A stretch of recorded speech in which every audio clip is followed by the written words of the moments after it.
Muy buenas tardes a todos. Mi nombre es Graciela Petrella, soy docente y coordinadora de la escuela itinerante y bueno, fui convocada en esta ocasión para grabar una clase sobre la biografía de Sigmund Freud, a quien denominamos el padre del psicoanálisis.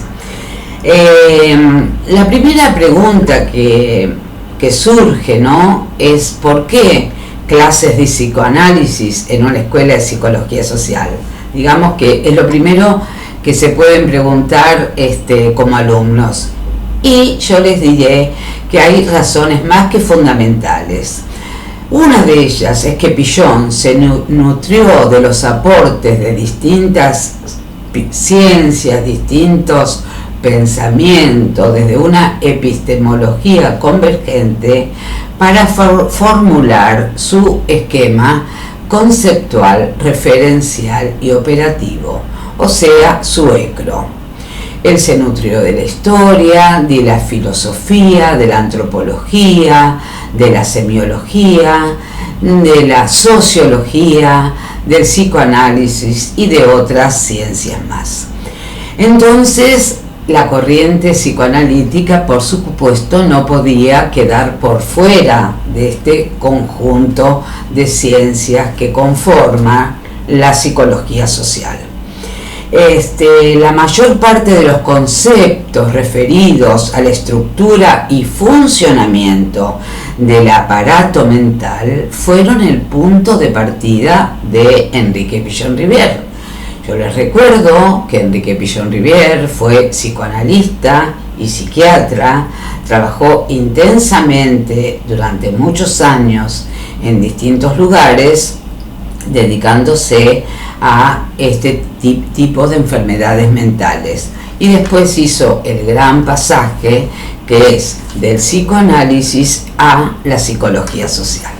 Entonces, académicamente a la escuela le pareció conveniente, y esto lo comparto, que ustedes tengan una primera aproximación a la obra de Freud desde la simpleza, podríamos decir, de su bibliografía.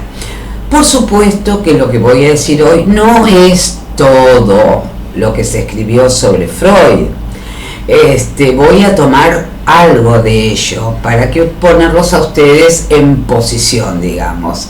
¿En posición de qué? De lo que van a ver a partir de las próximas clases, que es toda su teoría, su metodología, porque el psicoanálisis es un método científico por otro lado.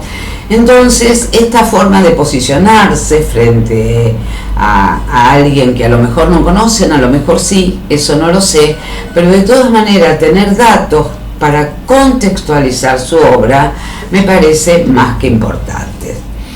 Debo ser honesta con ustedes, al grabar esta clase dije lo voy a decir, de que en realidad voy a leer bastante, porque tengo una cierta cantidad de fechas, de lugares, de situaciones que por lo menos en el tiempo que tuve para preparar la clase no me fue muy fácil retenerlos en la memoria, pero de todas maneras siempre los papeles vienen en nuestra ayuda, por lo tanto voy a leer algunas de las cosas que ustedes hoy van a saber sobre Freud. En principio que él nace en el mes de mayo de 1856 y fallece en el año 1939. 1939 ya es el siglo pasado, ¿no es cierto? Él nace en la entonces Moravia. Freud fue considerado el padre del psicoanálisis, así como nosotros decimos que Enrique Pichon-Rivière es el padre de la psicología social, él es el padre del psicoanálisis. Su vida estuvo marcada por sus grandes descubrimientos y también acá ya empezamos a meternos en la biografía y en lo anecdótico, ¿no? Porque algo que tomé, ¿no? Es que su grave adicción, dice, por la cocaína, cosa que en realidad otros biógrafos desmienten. Él lo que sí hizo fue cambiar la forma de pensar de la época, implantando conceptos nuevos como el narcisismo, el complejo de Edipo, la teoría de las pulsiones, la vida, la muerte, la sexualidad infantil, y junto a otros grandes maestros que lo acompañaron, en la primera tópica ustedes van a ver el inconsciente, el preconsciente y el consciente. En la segunda tópica verán el yo, el ello y el super yo. Todo eso atravesado y explicado, por supuesto, por la teoría. O sea que él movilizó un lugar, la Viena de finales de siglo, que era un lugar muy pequeño, muy rígido, donde todo el mundo se conocía por su nombre y por su apellido y por su profesión. Y con esto de las profesiones, también no era cualquier profesión, la profesión era un rasgo importante de los sujetos que habitaban en esa Viena en la cual Freud trabajó. Eran, la verdad, bastante rígidos, y él hizo un aporte de ideas y ciencia innovadora que en realidad durante mucho tiempo lo dejó por fuera del campo. Tuvo que estudiar, trabajar y hacer sus reconocimientos teóricos, sus prácticas, con mucha soledad, bajo un estado de mucha soledad, porque la gente también durante mucho tiempo le quitaron el apoyo a algunos profesionales, y muchas personas le dieron vuelta a la cara, digamos, por estas cosas nuevas que él traía, ¿no? Hablar de sexualidad, hablar de infantil, de libido, hablar de histeria, asociándolo a las mujeres, por ejemplo, no era fácil en aquella época.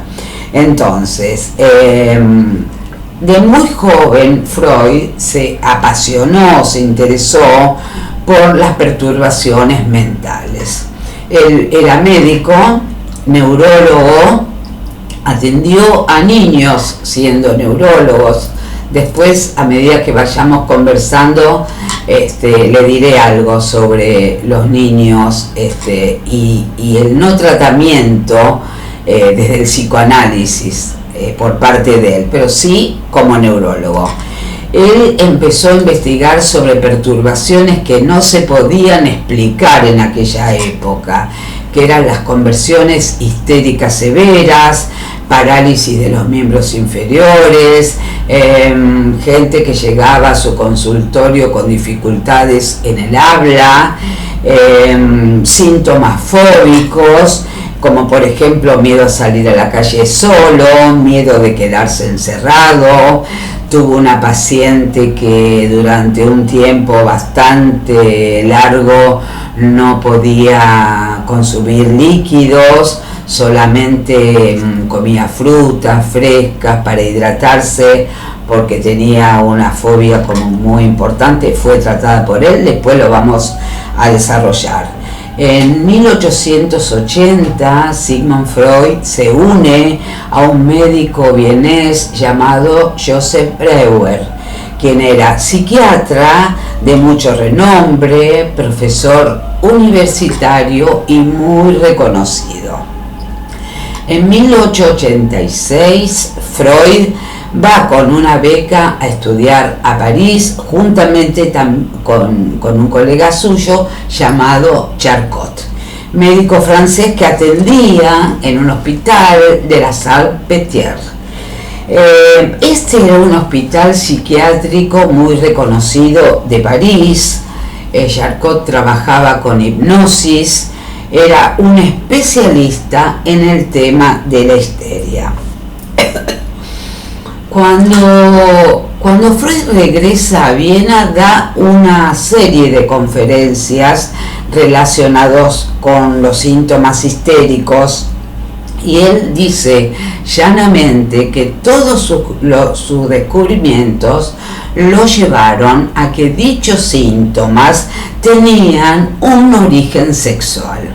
Imagínense el ruido que causó lo que dijo Freud. Provocó un fuerte impacto en su medio, en el medio cultural.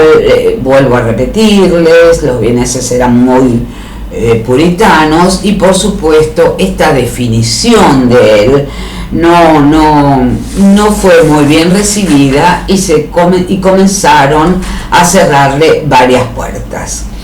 Freud fue un fumador empedernido. Desde los 20 años fumaba.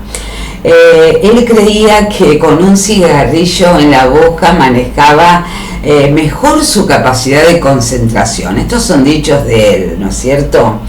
Freud llegó a fumar 20 cigarrillos diarios. Hoy le decimos un atado de cigarrillos. Bueno, haciendo, por supuesto, oídos sordos a todas las recomendaciones que le hacían en sentido contrario, sobre todo los médicos.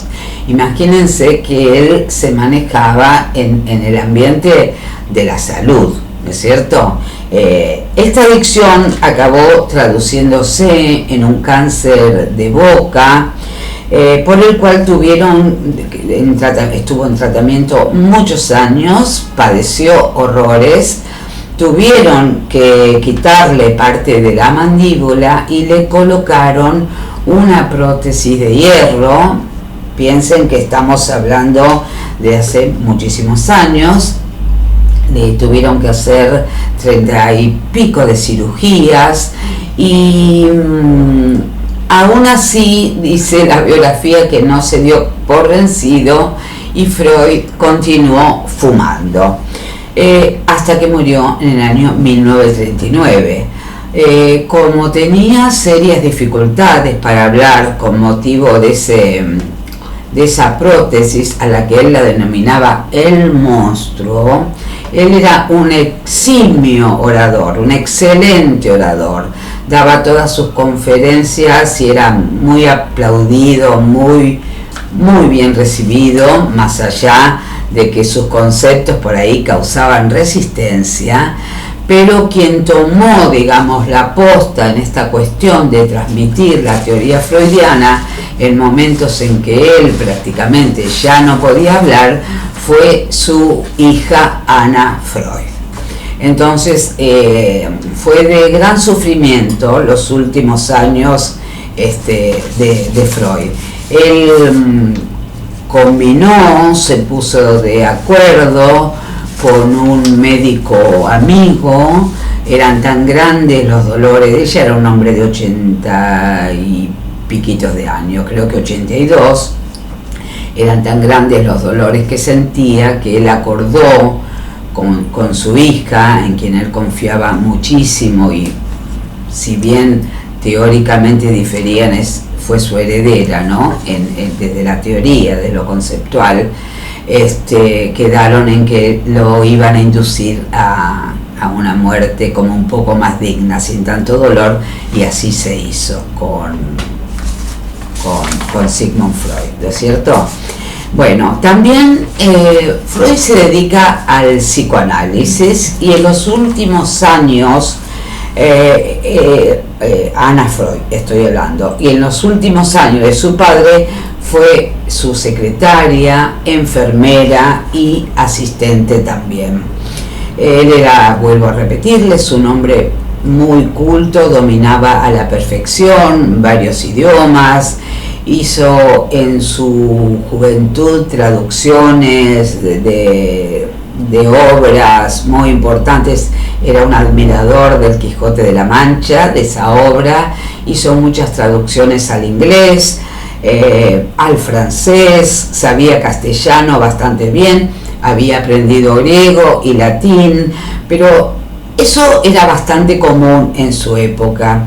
Él era un apasionado por la cultura romana, la cultura egipcia y por el origen de las religiones. Bueno, entonces, vamos a ir, me voy a introducir un poquito no por supuesto en la teoría que ustedes ya la van a tener en breve, sino en algunos de estos descubrimientos de él, y comentarles también, que me parece importante, algunos casos de pacientes femeninas que tuvo y a las cuales de alguna manera con su tratamiento logró, si no la cura, un alivio importante en lo que venían padeciendo. Entonces la pregunta clave sería también, ¿qué es el psicoanálisis? Que ustedes sepan por lo menos qué es el psicoanálisis. Entonces voy a enunciarlo de esta manera. Voy a decir, punto 1. Freud dice que el psicoanálisis tiene 3 aspectos. Ofrece una teoría acerca de la estructura y funcionamiento del psiquismo, de procesos psíquicos y de los procesos mentales. Eso es lo que nos dice en primera instancia. En segunda instancia, vamos a decir que el psicoanálisis es un método de investigación de esos procesos psíquicos que les acabo de señalar. Y por último, el psicoanálisis es una técnica psicoterapéutica, o sea, de tratamiento de esos procesos patológicos, psíquicos, patológicos, que son perturbaciones. Esos 3 aspectos nos ofrece el psicoanálisis. Es teoría, es método de investigación y técnica psicoterapéutica o de tratamiento, y son inseparables. Son solidarios y están profundamente ensamblados entre sí. Freud construyó sus teorías en la medida que trabajaba con sus pacientes, y en la medida que los iba tratando e iba investigando, y desde esa teoría sacaba conceptos que luego guiaban su clínica, profundizaba, lo que a su vez lo llevaba a nuevos conceptos y a la modificación de anteriores.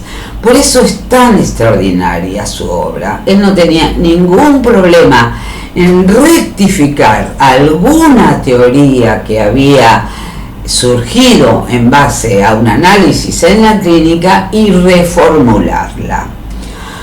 Voy ahora a mencionarle algunos de los casos que él trató, que él trabajó y que están constan en su biografía, por supuesto no con los nombres verdaderos de las pacientes, o sí, yo acá algún nombre verdadero tengo, ¿no? Pero cuando él los presentaba en los grandes seminarios, en los grandes ateneos, él no daba el nombre y el apellido, sino que los presentaba, ¿no?, con un nombre de pila o con un nombre ficticio. Este caso que les voy a nombrar es el caso Dora, y se refería a una joven de 18 años cuyo nombre real era Ida Bauer, que recibió un tratamiento de Freud durante 11 semanas en el año 1990. El doctor logró resolver su afonía.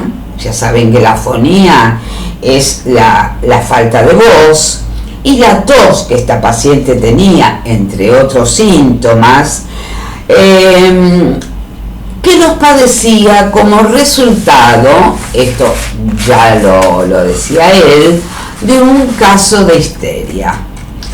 El caso Dora es un caso como fundamental en toda la teoría freudiana, seminal diríamos, también para el psicoanálisis, debido a que con ella Freud descubrió un concepto que es la transferencia a través de deseos sexuales reprimidos que la joven sentía hacia un hombre casado, y su identificación, ella se había identificado, fíjense qué interesante la propuesta y el análisis que hace Freud.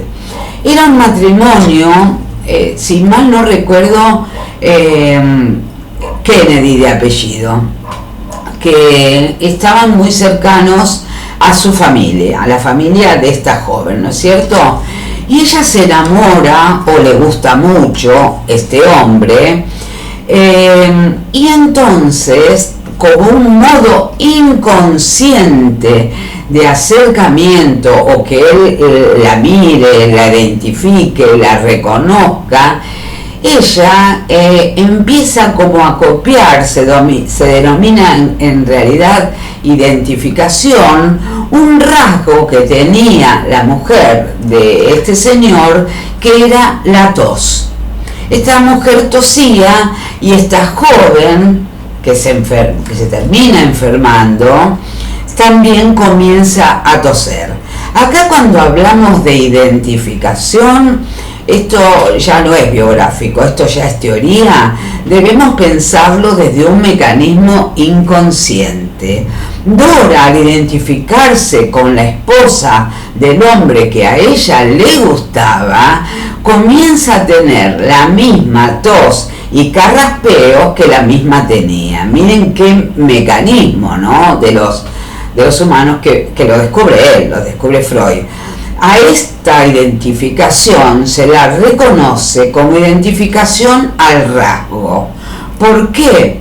Porque se identificó con una parte de la persona, en este caso la tos. Se pudo haber identificado con otro montón de cuestiones, pero ella se identificó con la tos.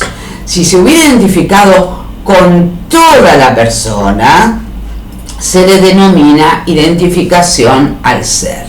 Bueno, Freud trabaja con este caso durante bastante tiempo. Después esta joven se enoja con Freud por una cuestión transferencial, le dice que él no es buen psicoanalista, se enoja, pega el portazo y abandona el tratamiento. Y acá ya tenemos el concepto de transferencia que ustedes van a ver más adelante cuando se metan de lleno en psicoanálisis. Primera, segunda tópica y transferencia, que también lo van a ver más o menos juntitos.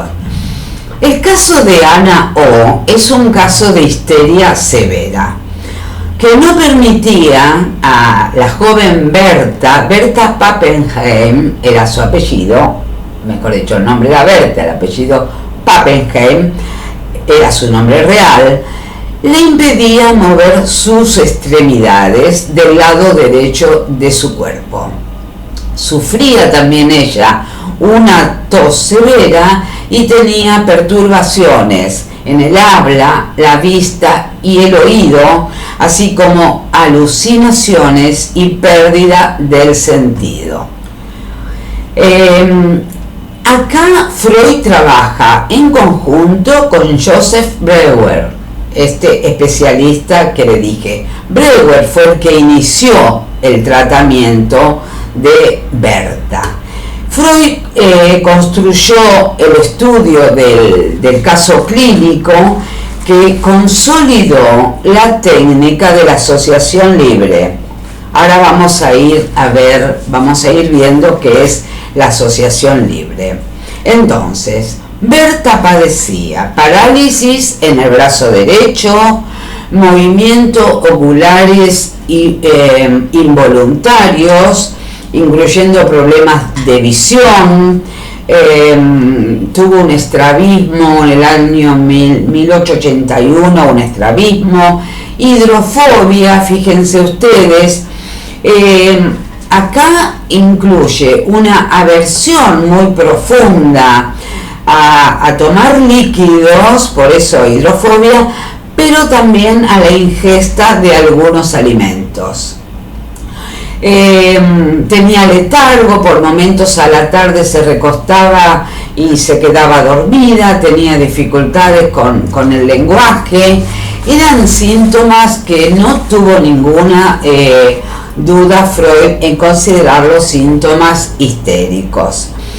Ana fue diagnosticada de este modo directamente y pasó gran parte de su vida con un grado muy grande de ansiedad, tuvo distintos tipos de alucinaciones y estuvo internada en algunas ocasiones. Freud observó que cuando esta muchacha, porque era muy joven, se encontraba en un estado de hipnosis profunda, era capaz de describir las alucinaciones diarias a través de ese estado de trance. O sea que cuando ella estaba en trance podía describir muy claramente las alucinaciones que la aquejaban. Y los días que ella podía, mediante la hipnosis, podía hablar, dormía mejor por la noche y era capaz de despertar más tranquilamente. Esta fue una observación clínica que hizo Freud. Él durante muy poco tiempo utilizó la hipnosis como método de cura. Primero utilizó lo que él denominó método catártico, que era ponerle la mano en la frente a las pacientes y inducirlas a que dijeran un poco cómo se sentían. Y luego, ya trabajando con Breuer, esta cuestión de la hipnosis, que después él deja la hipnosis. Algunos dicen que no era muy bueno hipnotizando, que no era muy buen hipnotizador, pero él da otra versión de la historia. Freud, al darse cuenta de los beneficios que le ocasionaba, la liberación que le ocasionaba a la paciente, el hecho de poder poner en palabra estos pensamientos ansiosos que tenía Ana, anónimamente Ana, comenzó a pensar en la cura por la palabra, en lo bien que le estaba haciendo. Él ahí hace una separación entre lo que es la hipnosis y el hecho de poder hablar de lo que le sucedía no bajo los efectos de la hipnosis. Entonces hizo la comparación y él dijo: no, la hipnosis es buena, pero es momentáneamente buena. No se logra una cura verdadera o duradera. Simplemente es un alivio que se logra con posterioridad, que dura un tiempo, y el paciente vuelve a recaer. Y entonces él toma para sí como metodología la cura por la palabra, sin que el paciente esté en estado de hipnosis. A esa cura por la palabra la denominó asociación libre, que el paciente hable libremente de todo lo que sentía, lo que sucedía, lo que quisiera, sin trabas de ningún tipo. Las únicas trabas eran las que el propio paciente se ponía. Pero el profesional no intervenía, no interrumpía. El profesional asociaba libremente a que desde su técnica, desde su teoría, aquello que estaba escuchando. Entonces ahí es donde Freud cree haber encontrado, y de hecho así lo hizo, un método para la cura por la palabra, que ese es el método psicoanalítico, es hacer consciente lo inconsciente. ¿A través de qué? A través de la palabra del paciente. Bueno, ustedes ya saben que en aquel entonces, ahora ya no se usa tanto, era típico que en el consultorio del analista haya un sillón donde el paciente pudiera recostarse. Por supuesto, esto también es de Freud, ¿no es cierto? Y el analista se ponía por detrás, que el paciente no lo pudiera ver, tenía dos finalidades.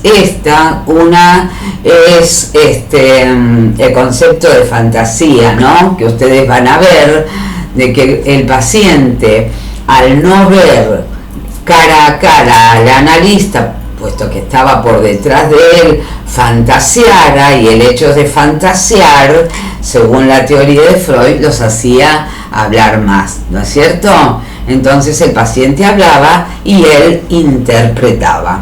¿Está claro? Bueno, hay muchos más casos de estos, por supuesto, que fueron expuestos por él en distintas clínicas y en distintos ateneos.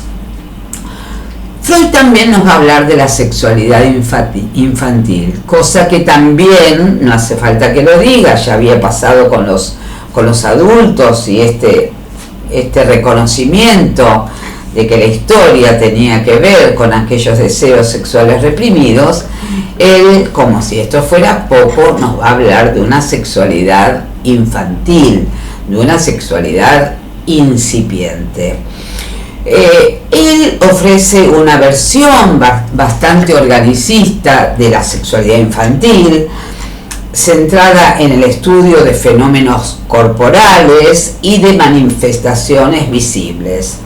El niño, va a decir Freud, va a traer al mundo gérmenes de actividad sexual. Esta fue su primera explicación cuando él empieza a investigar.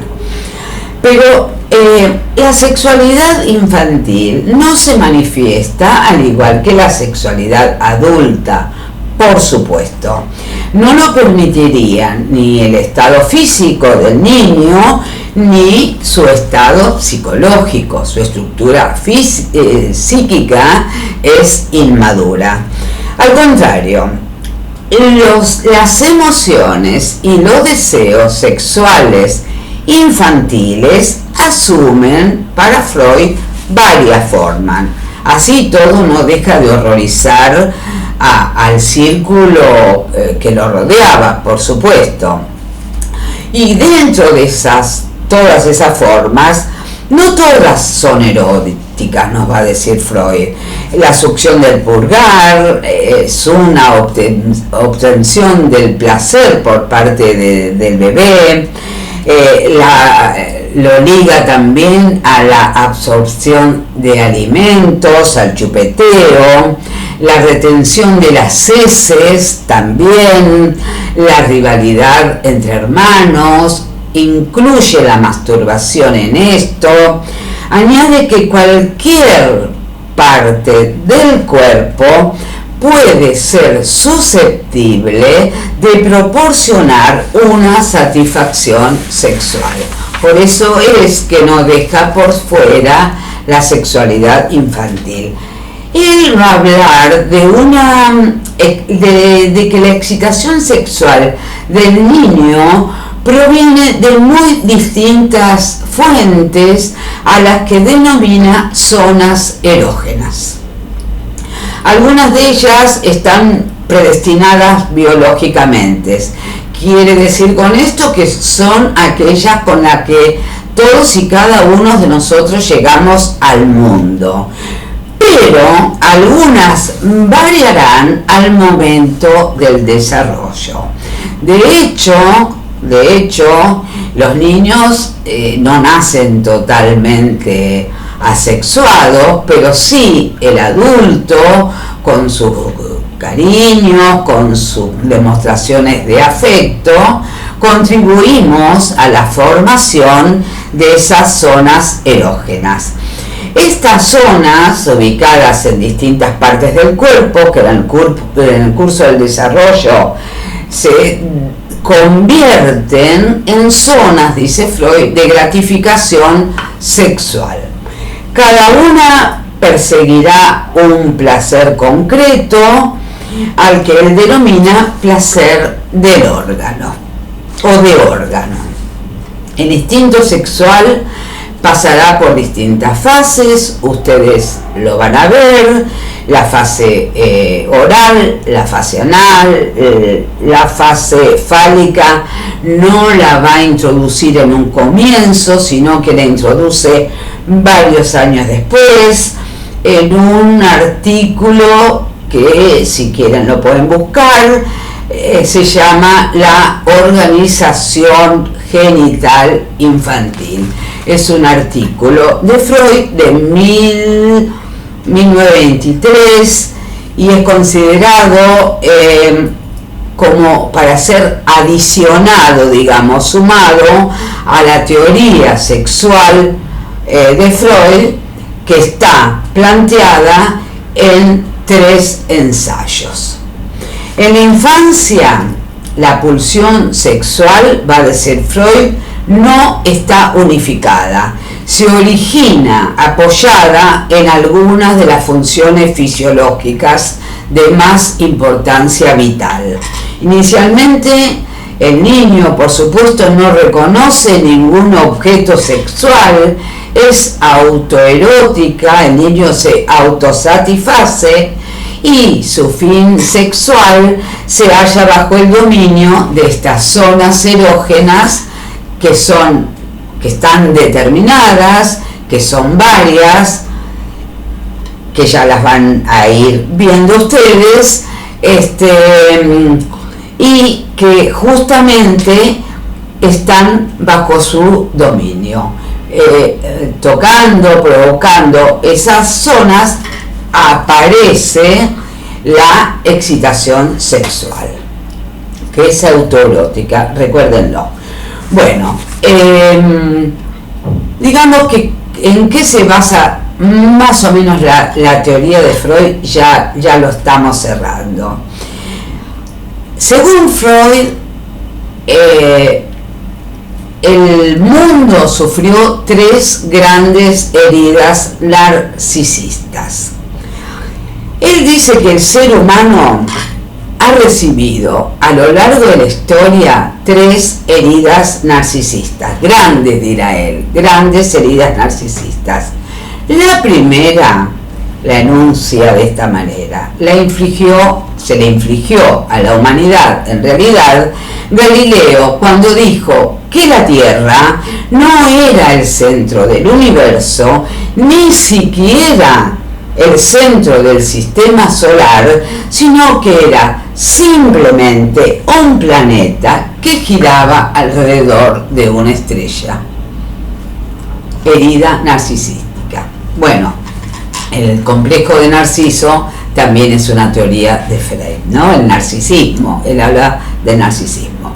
La segunda herida narcisista dice que se le infligió a la humanidad Darwin, cuando dijo que el hombre no era el rey de la creación, sino que era el producto de la evolución de las especies, como un mono mejorado, y que en realidad estamos en una continua evolución.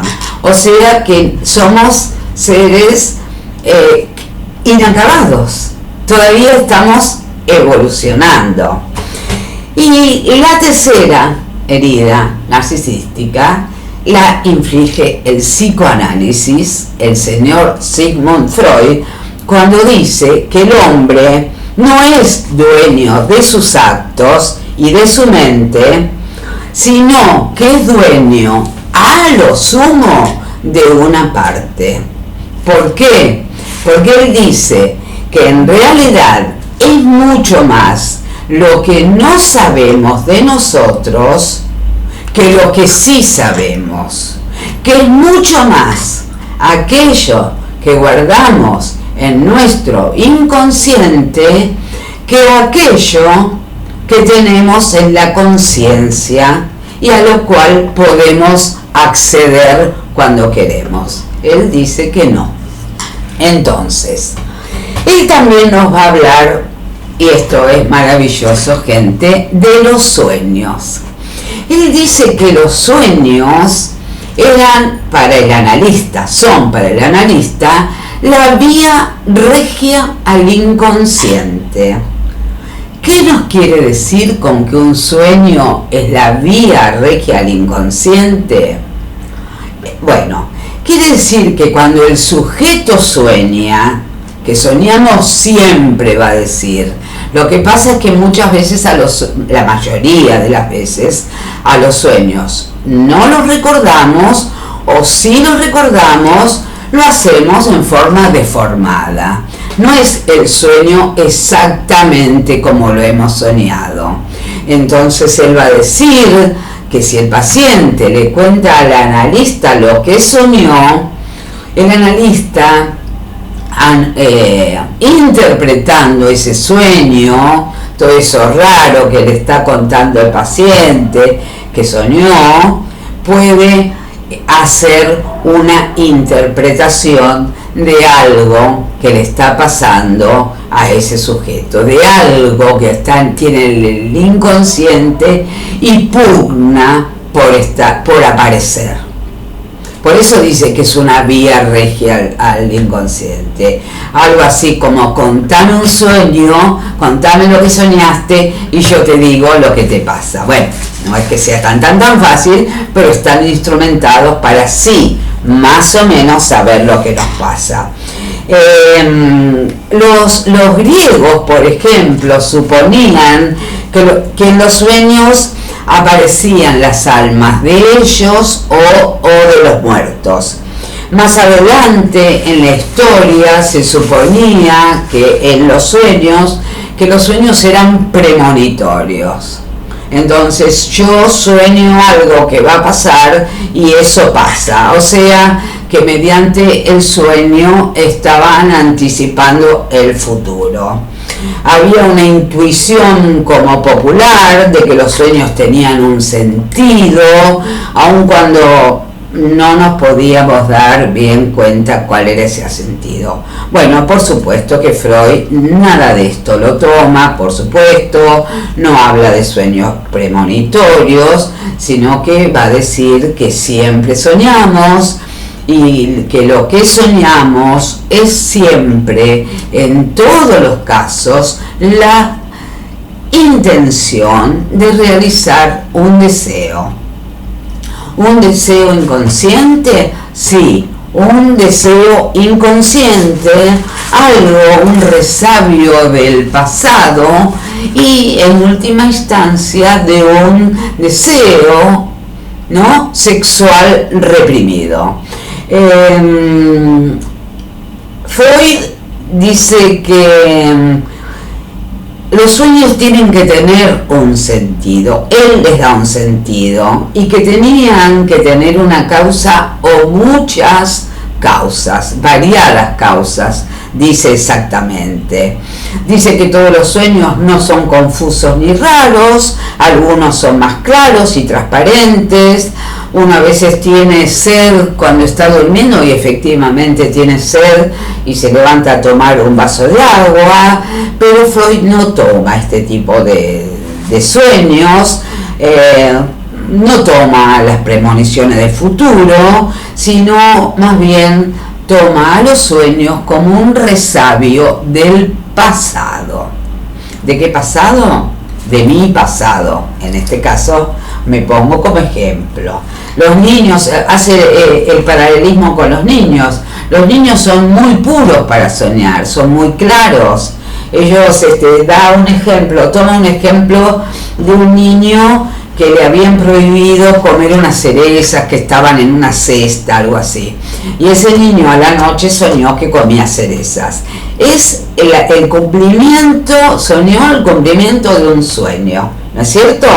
Entonces, para los adultos, en cambio, dice Freud, el sueño es la satisfacción desfigurada de un deseo. Esto lo estoy leyendo. En el niño la satisfacción es abierta y en el adulto la satisfacción de ese sueño es disfrazada. Entonces, por eso no son tan claros nuestros sueños, porque aún cuando estemos durmiendo está operando la barrera de la represión. hay algo allí que no está permitiendo que los sueños afloren a la conciencia. Están en el inconsciente y si aparecen así, tal cual están guardados, pueden resultar como muy terroríficos para nosotros. Tiene un libro. ¿Qué les puedo decir? La interpretación de los sueños, de 1899, y ahí Freud aplica el mismo criterio que aplicó para la interpretación de los actos fallidos. Ahora, si tengo unos minutitos, voy a hablarles de eso. Son el resultado, los sueños, de un choque o un conflicto entre la conciencia y el inconsciente. Lo que tenemos en el inconsciente está pugnando en forma permanente por salir, por aparecer, por hacerse consciente. No se olviden, repito, vuelvo atrás, del método psicoanalítico, hacer consciente lo inconsciente. Ese es el método. En el sueño, en estado de reposo, en estado de relajación, pese a el inconsciente pugna por salir, la barrera de la represión opera por ahí un poquito más floja, no tan dura, no tan tirana como cuando estamos despiertos, y dejará salir algunas cosas y otras no las dejará salir. Muy bien, ya para ir finalizando con la clase, repito esto: en los niños están sepultados los deseos infantiles, inocentes deseos infantiles, y para nosotros son aquellos deseos que fueron transportados, me sale la palabra, llevados al inconsciente, ¿no? por la censura, porque se convirtieron en intolerables o inadmisibles, ¿no? ¿Para qué? ¿Para quién? Para la conciencia moral, para la ética, para nuestros principios.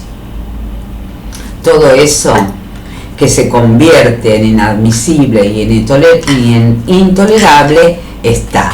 Y muy brevemente voy a pasar por esto de los actos fallidos, ¿no?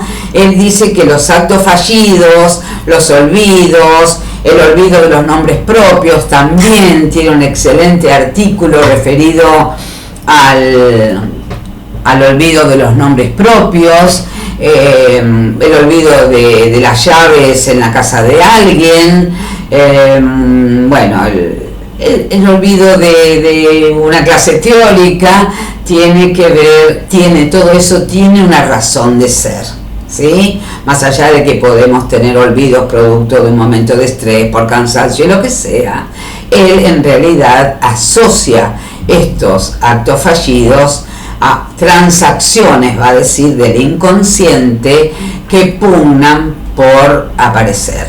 Interpretar eso, si no es desde el psicoanálisis, miren, es una tarea ímproba, porque es muy loco decir, sí, me olvidé las llaves porque no quería volver a mi casa. Bueno, digamos, es muy sencillo decir eso. Hay otros trasfondos también que nos hacen perder la llave en algún lugar. ¿Cuáles son los deseos infantiles que tenemos guardados, escondidos, que fueron a parar al inconsciente? Los deseos sexuales, teniendo en cuenta que él habla de una sexualidad infantil, los deseos agresivos y los deseos egoístas. Todo ello está en el inconsciente. Bueno, hasta aquí llegamos con la clase. Espero que les haya servido para introducirlos un poquitito, para que conozcan al señor Sigmund Freud y que les resulte quizá un poquito más facilitador su teoría. Buenas tardes.